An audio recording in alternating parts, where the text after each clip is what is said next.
No ar, Minuto da Unicidade, com o pastor Tony de Souza.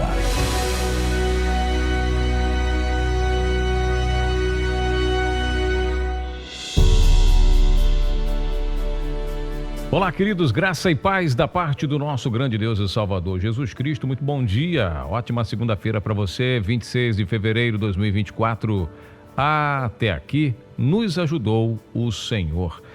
Eu falava no Minuto da Unicidade da semana passada, na sexta-feira, se não estou equivocado, que a palavra no original de Deuteronômio, capítulo 6, verso 4, que diz: ouve, ó Israel, o Senhor nosso Deus é único. Assim está em português, em inglês e nos idiomas ocidentais. Na maioria das traduções está a palavra único, que no hebraico equivale à palavra Yahid, que é a unidade absoluta. E, na verdade, eu dizia que no original, a palavra correta, o original, no hebraico, e os judeus sabem muito bem porque esse é um mandamento em Israel, é Errad, ou seja, no que corresponde ao nosso em português. Então, o certo no original, aí já começa um grandioso problema, porque eu não sei o que deu na cabeça dos tradutores bíblicos. Eu não sei o que aconteceu. Eu estou nessa pesquisa para saber o que houve, o que deu nos tradutores, nos que traduziram a Bíblia para cá, para o português, para o espanhol, enfim, para o ocidente, que colocaram a palavra único ao invés de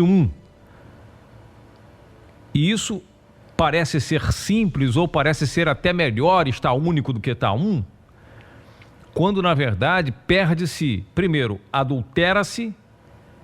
Isso não deixa de ser uma adulteração, ainda que no seu entendimento possa ser mais positivo estar único do que não está assim nos originais. Não foi isso que Deus falou.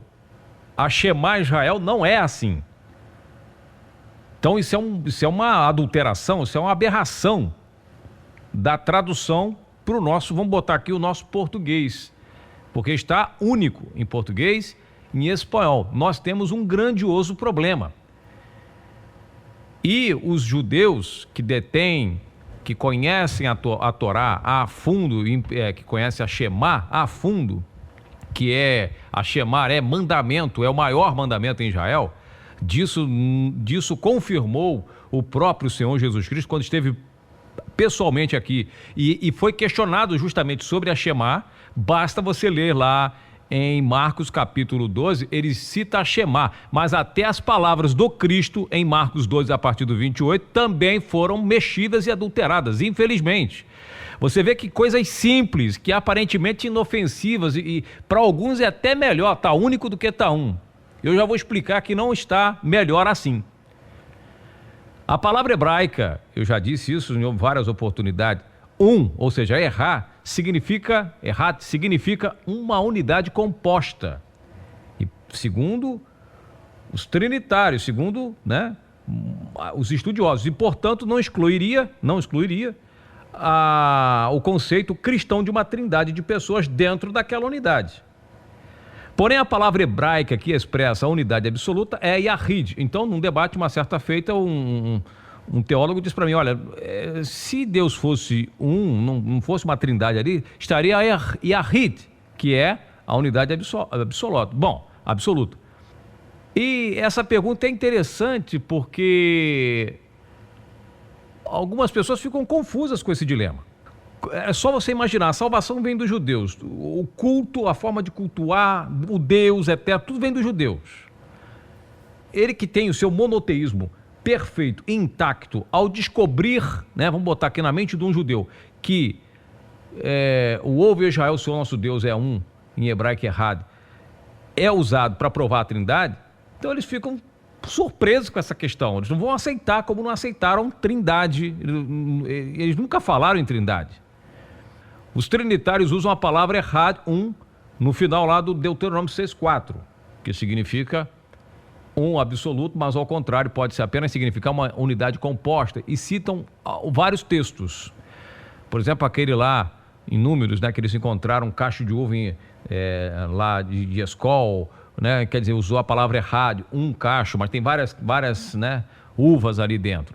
Bom, esse é um ponto para se considerar, né? Que eles carregaram, precisava de 2 homens para carregar aquele cacho.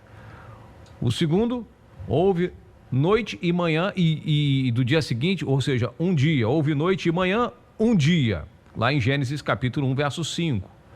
Ou seja, 2 coisas dentro de um dia que eles colocaram. Então eles vão usando, aonde tem errado, que apresenta uma unidade composta, eles vão usando esses textos para mostrar, ó, que o errado tem tudo dentro.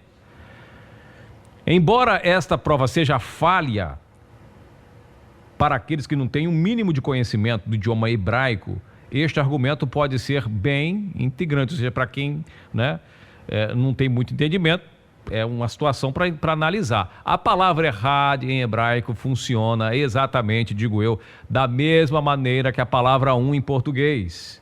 Em português pode dizer, olha, estas 4 cadeiras e uma mesa formam uma mobília. Né? Tem vários textos falando sobre isso na internet também. Tem um centavo aqui na minha mão. Tem um carro aqui na minha mão. Fulano tem esse é de errad, mesmo, unidade simples, absoluta. Embora a palavra errad funcione exatamente da mesma maneira, em outras religiões jamais oferecerão exemplos bíblicos onde a palavra errad significa somente Meus queridos irmãos, para a gente não se estender muito aqui, a questão é muito complicada. A questão da Shema não é nova, tá? No caso da Shema, ouve, ó Israel, o Senhor nosso Deus é um. Isso foi de propósito. Deus colocou ali mesmo. Por quê? Porque ao proferir a Shema, estamos dizendo o quê? Que não somente Deus é único, que é Yahid, mas que não há outra coisa além do Pois todas, segundo os judeus, todas as criaturas do universo não estão separadas dele, mas estão anuladas perante ele. Então, a grandeza da Shema é muito mais forte do que qualquer pessoa pode imaginar. Essas ideias estão explícitas na palavra errad, que em hebraico é formada por 3 letras, aquela palavrinha abençoada lá. Quando você fala errad, ou seja, no hebraico original, significa que ele tem a soberania absoluta sobre os céus e a terra. Que ele é que devemos dar ênfase especial na palavra da Shema para perceber que toda a criação está anulada perante ele, esse ser e único, entende? Está tudo englobado ali, que não faz... Porque quando você diz que Deus é único, o que é único? Só tem mas por que tem Porque você tem outros, mas fala, esse aqui é o único, é melhor. Então a questão é muito, muito, muito maior do que a gente possa imaginar. Quando coloca lá há muita profundidade sobre esse que nós não vamos assim entender isso apenas aqui no Minuto da Unicidade. Você precisa, que quer saber mais acerca desse assunto, estudar um pouco mais, fazer sua pesquisa séria sobre o assunto, e você vai perceber que a Trindade ela é destruída na própria Shema, pela própria Shema. Quando que você vai saber? Como que você vai saber que o errad na Bíblia, no original, ele está se referindo a uma unidade composta ou a unidade simples ou absoluta? É só você analisar pelo contexto. É só você olhar o contexto do texto. E aí você vai ver quando está se referindo, né? É igual o escrito em português. Como é que você vai saber se é o absoluto ou se é o composto? O contexto da Bíblia, uma exegese das Escrituras, fazer a hermenêutica do texto correto para você entender essa questão. Mas aí surgiu-se o mistério da Santíssima Trindade, aí realmente fica muitíssimo complicado. Eu vou ficando por aqui, eu sei que o assunto é muito amplo, mas faça uma pesquisa, se você ainda não fez, e você vai ver como que tudo foi armado para que a Trindade fosse realmente semeada nos corações e nas mentes das pessoas.